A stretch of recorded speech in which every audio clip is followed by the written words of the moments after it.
This meeting's at dawn. Well, I'm going back to sleep. Alexander, come back to sleep. I haven't heard you. It's still dark outside. I know. I just need to rest something. Why do you ride like we're running out of time? It's not enough. That would be enough. Go back to sleep. This meeting's at dawn. Well, I'm going back to bed.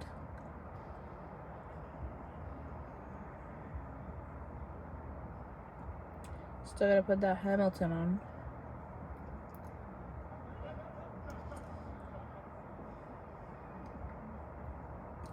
Alexander, come back to sleep. Ooh, you know what I can play? No, cielo, no. Que se acabe esta ilusión para los graduados. Y ante gran esta y aunque sea lo mejor, aunque sueño poco, aunque duermo poco,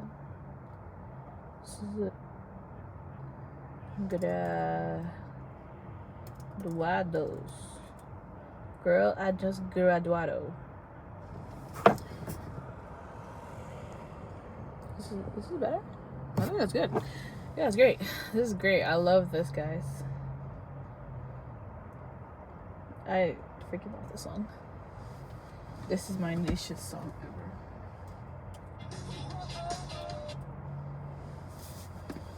I think everybody that's old knows this, but not everybody that's young knows this.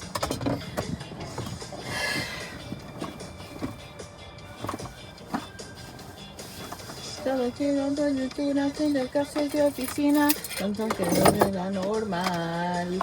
Yo me quedo como quiera, viene una primavera, jamás me van a perdonar.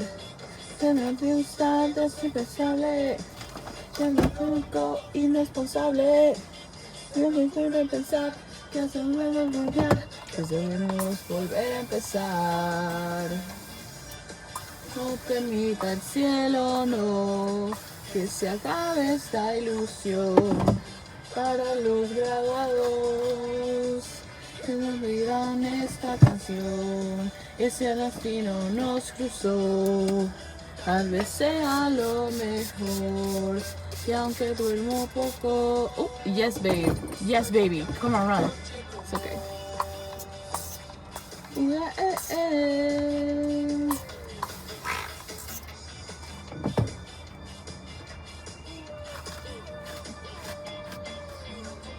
Cintura, ven, tu cintura, cuando me voy a entregar. Cuando tu tortura, tu sentido de señora, jamás te lo podría sacar.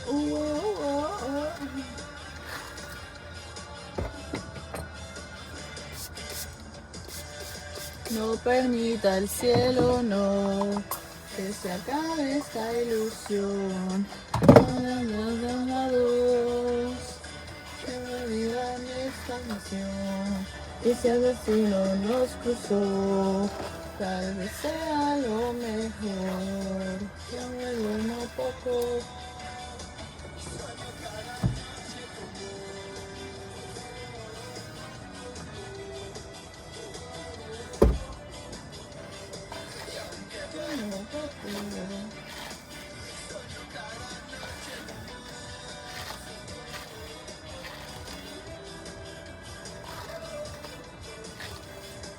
Y aunque duermo poco, sé como duermo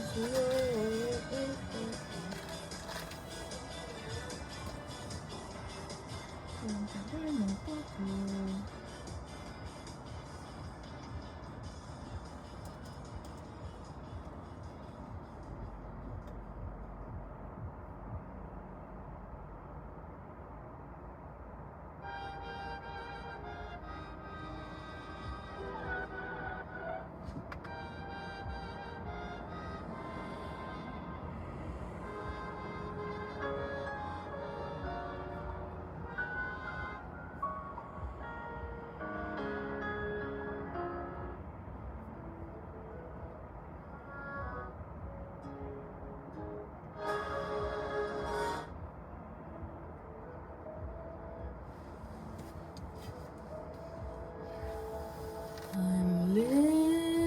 Unlimited. Yeah, bro, what is shit? Not with your eyes. With theirs. Unlimited. And just look at you. You can be all I can do. Yeah.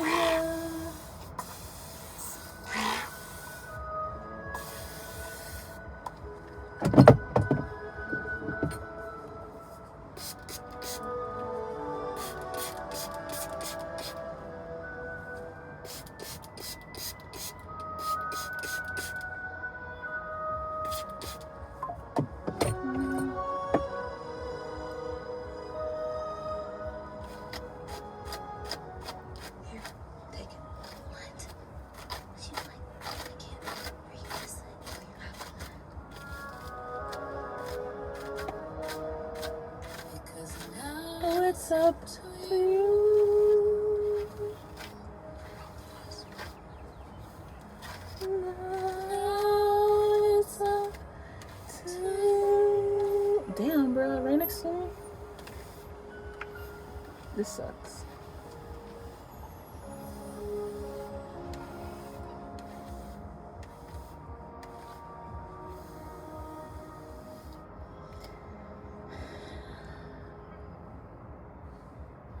I've heard it say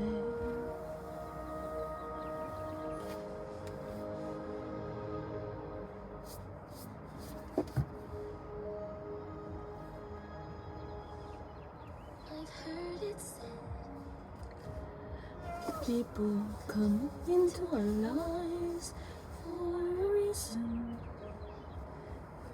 Something we must learn when we are there.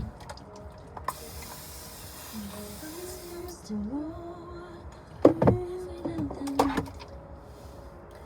and we help them return. Well, I don't know if I believe it's true, but I know I'm who I am today, because I'm you. Like a home in the doors from orbit as it passes the sun. Like a stream that meets the border halfway through the world. Who can say if I've been changed for the better? Because I knew you.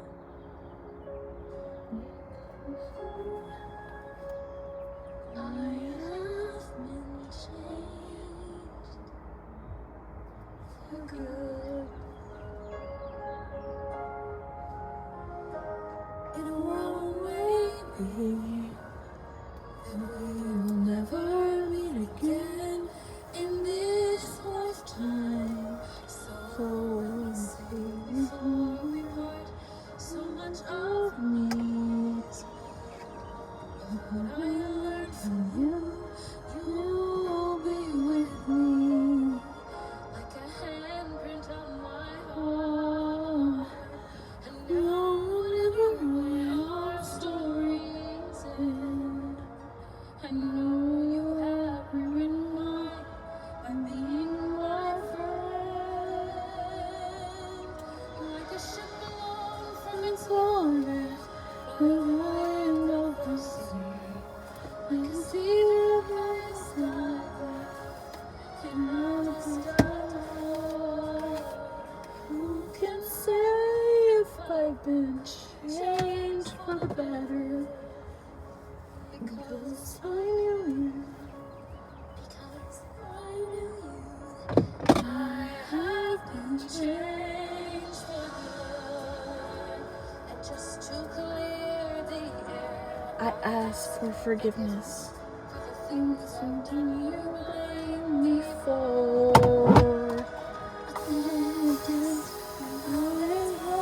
To share, and none of this seems to matter anymore.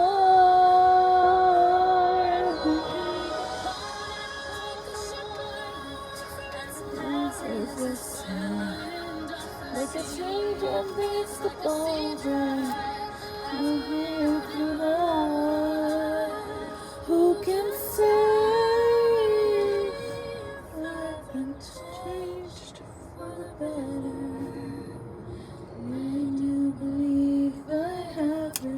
changed for the better.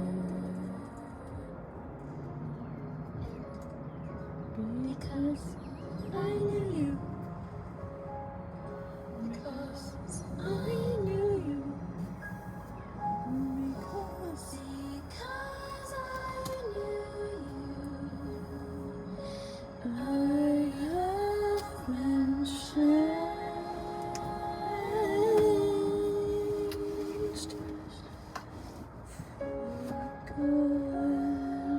for good.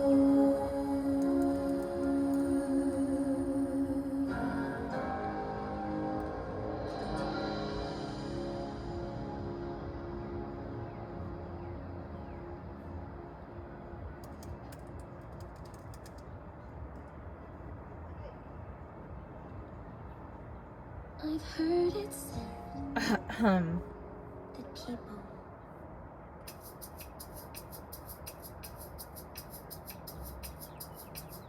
Lights up on Washington Heights. I got the weather, but I wake up and I got a little punk I gotta chase away. Nothing done at the crack of dawn, sing while I wipe down the awning. Hey yo, good morning.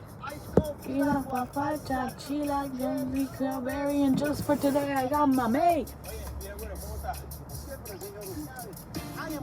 And you probably never heard my name. Like there's a complaint of saturated. Saturated by the fact that bunch of bastards have been complicated. And I immigrated from the single places, little place in the Caribbean, Dominican Republic. I love it. Jesus, I'm jealous of it. On that.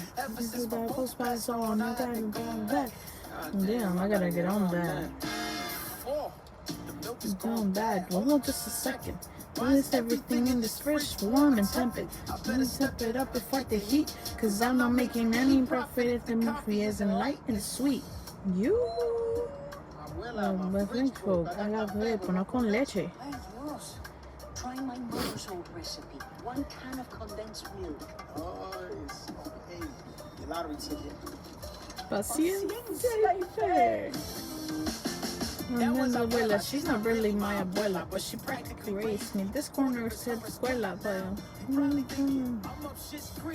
North of 96th Street. Well, you must have been trained. Harlem, the golden Manhattan, I'm like saying. First to take the escalator.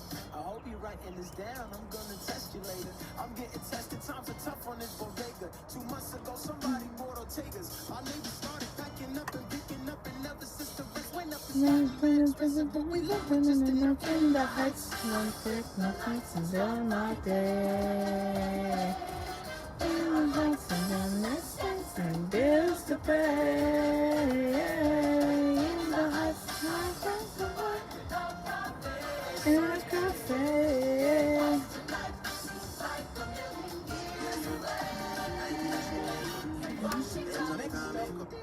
Rosario, somos in the barrio. see his daughter Nina's off at college tuition is mad steep. Everything he gets is mad cheap. Good morning, Usnavi. Pan caliente, café con leche, $20 on the day's lottery. Okay, must be a lucky day. Gotta be, oh my God, you're so excited. My Nina flew in at 3 a.m. last night. Sweet. Well, I've been cooking all week. Come by when I see you this weekend. Are we gonna hit? The next singer walks in the room. She smells like that cake perfume. it smells like one of those trees that you hang from the rear view. No man. It's true. She screams, who's in there with you, Julio? Crowds of bad and kicks in the door. He's in bed with Jose From the liquor store. No man. The salon ladies. Thanks to Snobby. Sonny, you're late. Relax. You know you love me. Me and my cousin running just another dime a dozen. Mom and pop stop and shop. And oh my God, it's gotten too damn hot. Like my man Cole Porter said, people come through for a few cold waters and the lottery ticket. Just a part of the routine. Everybody's got a job. Everybody's got a dream. They gossip as I sip my coffee and smirk. The first stop is people hop to work. Bustin'. I'm like, $1, $2, $1.50, $1.69. I got it. You gonna bust the condoms, your condoms, you gonna the waters. Sometimes you need a back for that, the taxes added. Once you get some practice at it, you do rapid mathematics automatically. Sell a maxi pass, fuzzy dice with taxi cabs. Practically everybody stressed, yes, but they press through the mess, bounce checks and wonder what's next. In the heights, I buy my coffee and I go. I buy my coffee and set my sights on only what I need to know. I need to know. In the heights, money is tight, but even so.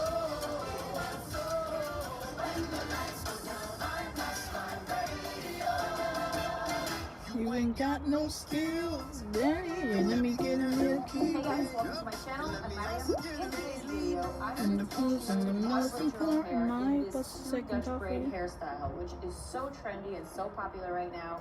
It's been worn by everyone from Kim Kardashian to her sisters to Where's J-Lo fuck? back in the day to myself when I was in high school and today as well, because it's just such a great hairstyle, especially for dirty hair, especially for hair that needs a haircut, especially if you want to look nice and cute and snatched, honey. Remember to subscribe, comment down below, hit that notification bell if you want to be notified of my next video. Let's get to this tutorial. Let's do this. My hair is already brushed out, but I'm gonna brush it out one more time for good measure, just to make sure there are no kinks.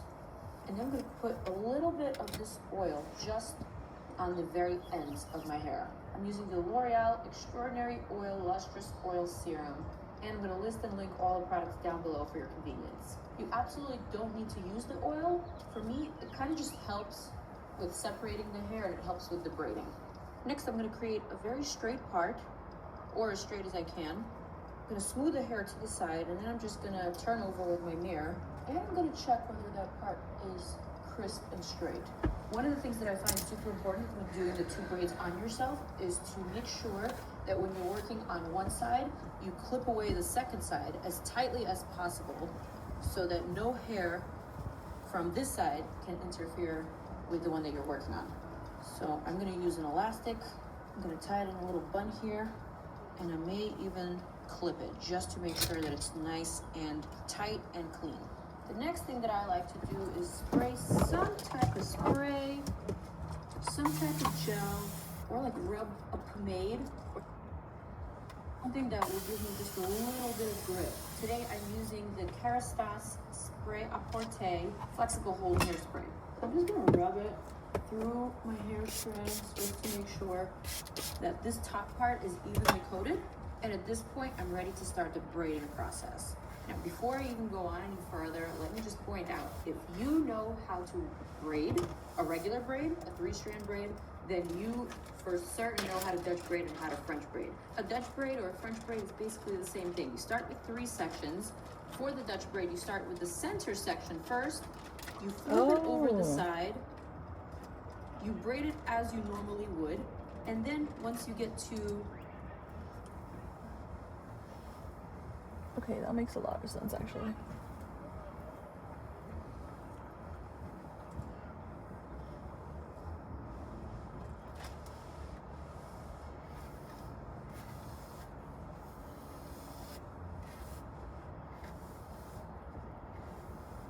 Okay, let's see.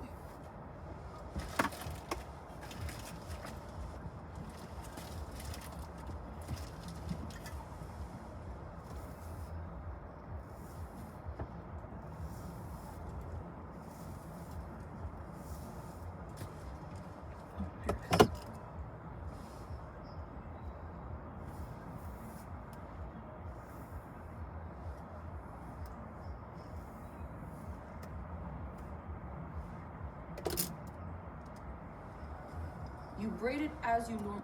First, you flip it over the side. You braid it as you normally would, and then flip it over sections. For the Dutch braid, you start with the center section first. You flip it over the side. You braid it as you normally would, and then once you get to flipping it a second time, you add a strand of hair to the section. It's actually going to be much easier for me to show you than tell you. I'm going to take this really small section of hair right here. I'm going to separate it into 3 strands. So you take the center section, you flip it over one of the sides, you take the new center section and you flip it over the other side. The smaller the section, the closer your braid will start. And as you continue to braid your hair, you'll be adding new sections of hair into the 3 strands. I usually like to look at myself in the mirror for this front part. And then once I get past my view, Yeah, I cannot do this. I'm just do it by gonna. feel. So for now, We're just gonna. I'm Where? This is just. I looking can't. into the mirror, still I adding these can't. sections in, and I'm just trying to concentrate on Too damn hard to do myself. I'm just gonna finish this video. 100% get that too. And I thought that would have got the most votes, but hey, it is what it is. But then 5% chose control over their public image, which is interesting because that's what social media pretends is power. But managing the perception of yourself isn't exactly having power. One could assume that, but maybe it's not actually empowering. But then one of you left a comment, so I just wanted to read it real quick because it was an interesting perspective that I didn't see a lot of people bring up. So Tara said, yes, you can live freely with the choices you make, but that also means choices that hurt people, but you're living freely. That isn't empowering, really. Escaping a harmful past truly is empowering because you can show and prove that you can be a better person and change your ways and show people you're not the weak person you once were. And that you or anyone can change their situation and do better, and the impossible is possible. Also, Tara thought it was not going to get in the video. Like, yo, like, girl, do not block your blessings. Do not do that. Because now look, you're in the video.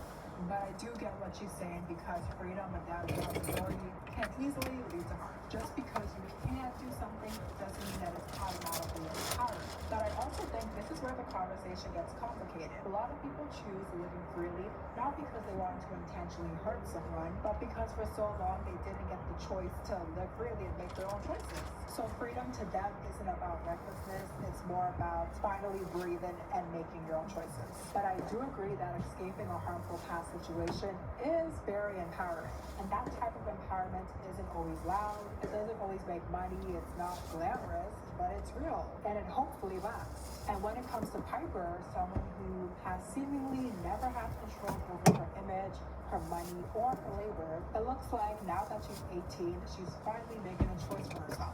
But is she really? If your entire childhood taught you that your value is tied to views, clicks, desirability, and performance, then choice gets complicated. It's not just about freedom, it's about what options feel available to you in the first place. And that's what makes us so uncomfortable. Not that she chose Ola, but this choice makes perfect sense given the life that she was raised in. And that's why the question of choice matters so much here. Because when you listen to Piper talk, you start to realize she's already internalized the system she grew up in. Which brings me to something that she said in her Rolling Stones interview, which honestly, I understood what she was saying, but it was sad that she had internalized it so much and she's only 18 years old.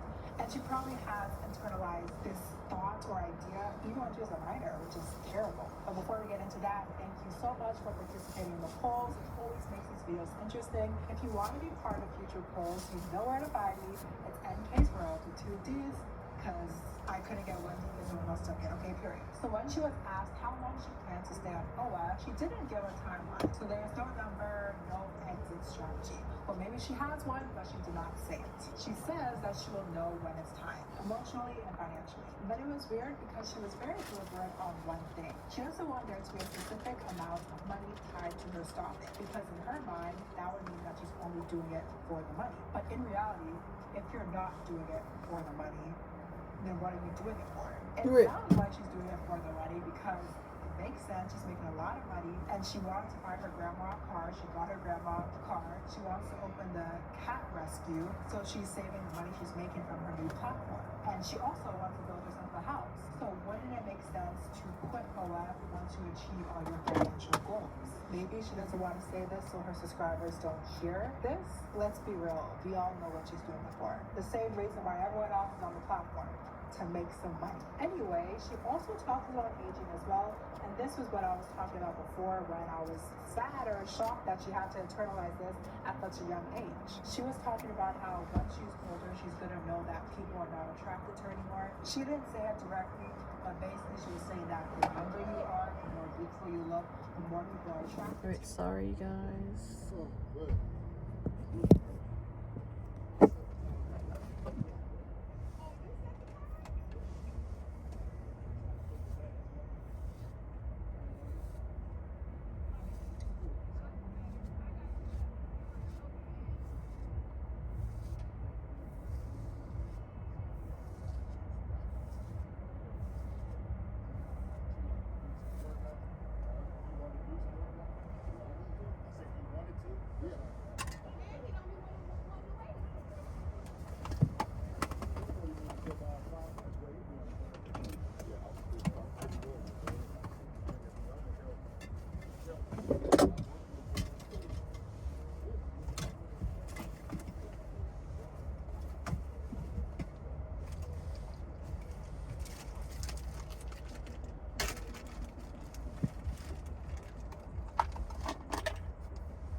And they have been able to maintain their youthful appearance. Also, I talked about this in my Facebook.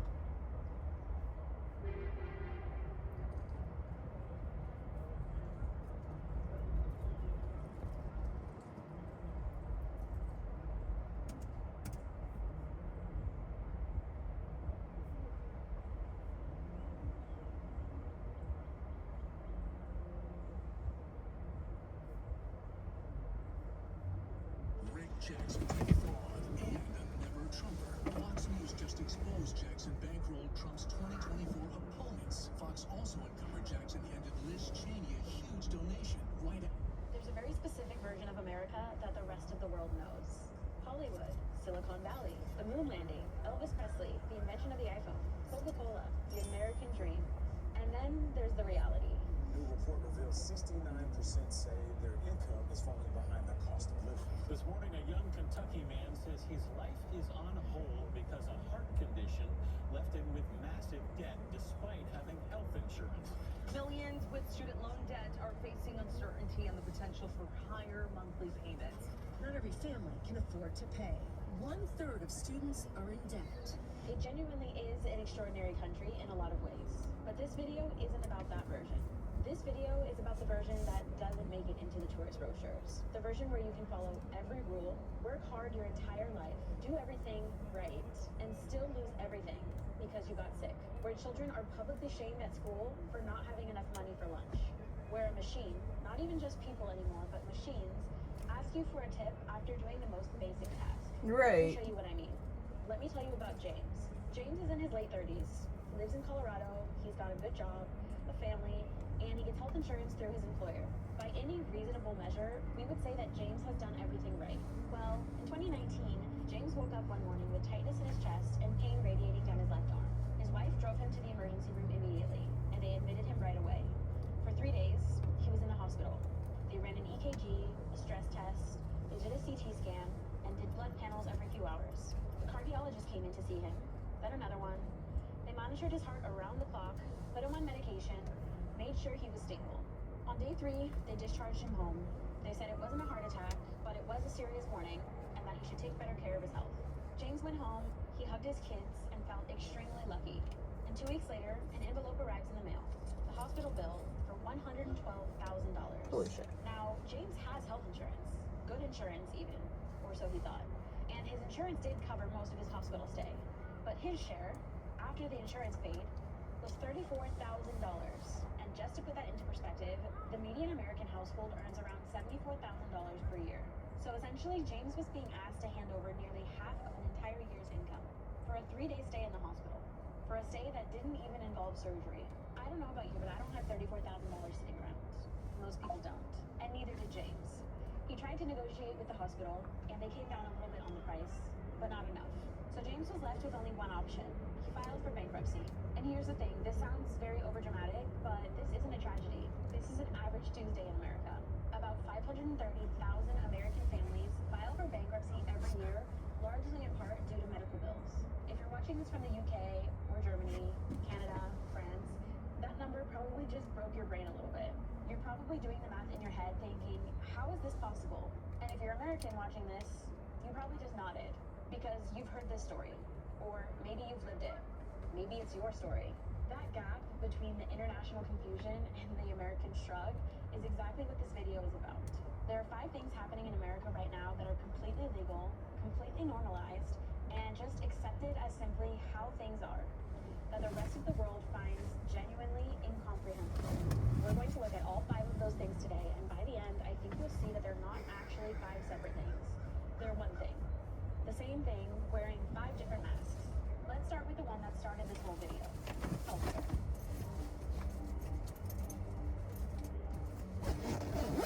Let's talk about numbers for a second, because the scale of this is important. Every year, approximately 530,000 Americans file for personal bankruptcy. And the leading cause, the single biggest driver, is medical debt. A study published in the American Journal of Public Health found that 66.5% of all personal bankruptcies in the U.S. are tied to medical issues, either the bills themselves or the income lost because of a medical illness. To understand how strange that is, let's do a quick comparison. A 3-day hospital stay in the United States costs on average around $30,000. In Germany, you expect to spend around $5,000. In Canada, 0 is what you'll pay out of pocket. $0. Those are the same 3 days, the same human body, and generally the same standard of medical care, but extremely different numbers on each of those bills. So why is that? Well, it's because the American healthcare system isn't really a healthcare system. It's a healthcare market. Hospitals are businesses. Insurance companies are businesses. Pharmaceutical companies are businesses. They have shareholders, they have quarterly earnings calls, they are legally and structurally optimized to do one thing, generate profit. And here's what that means in practice. That means that your hospital has financial incentive to charge as much as the market will bear. And the insurance company has an incentive to pay out as little as possible to maximize their profit. Those 2 incentives are pointed directly at each other, and you are caught in the middle. And that's not a conspiracy, that's just plain fact. Most other wealthy countries looked at that structure and said, no. Some things are too important, too universal, too fundamental to be left to the market. When your house is on fire, nobody shows up with a card reader and waits for you to pay before they act. The fire department exists because society decided that some services need to be available to everyone, unconditionally. Most of the world extended that same logic to healthcare. America didn't. Another piece of this is insurance. In America, most people get their health insurance through their employer, which sounds fine until you're sick and can't work. Then you lose your job, which means then you lose your insurance, which happens to be at the exact time that you need it the most. The Affordable Care Act, also known as Obamacare, helps with this matter. Millions of people got coverage who didn't have it before, but it didn't change the underlying structure.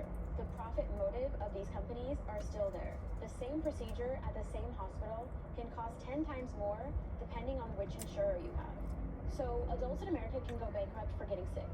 But surely, the children are protected from this kind of financial logic, right?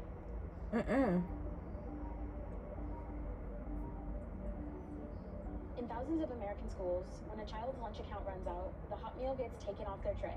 Sometimes they get a cold cheese sandwich instead. Sometimes the meal gets thrown in the trash in front of them, and in some states, they can be denied food entirely. The specific policy depends on where you live, but the fact is that this decision, whether a hungry child eats today or not, is left to a patchwork of local laws rather than a national guarantee. In 2022, total unpaid school lunch debt across the U.S. exceeded $262 million. And the reason for this is probably not what you think. 1 in 6 American children lives in a food-insecure household, meaning they don't reliably know where their next meal is coming from. And when those children show up to school, the one place that's supposed to be safe, neutral, and educational, they can be publicly marked as the kid who doesn't have money. Some schools have even stamped children's arms with debt notices, like a mark of shame that they carry through the school day. Some schools have even required kids to do chores to work off their balance. And in 2019, a school district in Rhode Island announced that it would deny students their graduation diploma if they had unpaid lunch balances. What? Denying a diploma for lunch debt in one of the richest countries in the world. In Finland, school meals have been free since 1948 for every child, regardless of the income, as a matter of law. In Sweden, lunch is free for all children through age 16. In the UK, every child in the first 3 years of primary school gets a free meal. And in Scotland, that age extends even further. Even in much of the developing world, school feeding programs are standard, often supported by the UN in countries with a fraction of America's GDP. France, to be fair, does subsidize school meals based on a sliding scale of your income. So wealthier families pay more and poorer families pay less. So it's definitely not 100% free, but it's still meaningfully more equitable than what exists in the US. The United States spends more money per capita than almost any country on earth, and it has no national policy guaranteeing any child a meal at school. It has chosen not to make school lunch free, and that's not an accident. It's a choice. So, we have children going into debt for food, and adults going bankrupt for healthcare. Now let's talk about the moment at the end of your restaurant.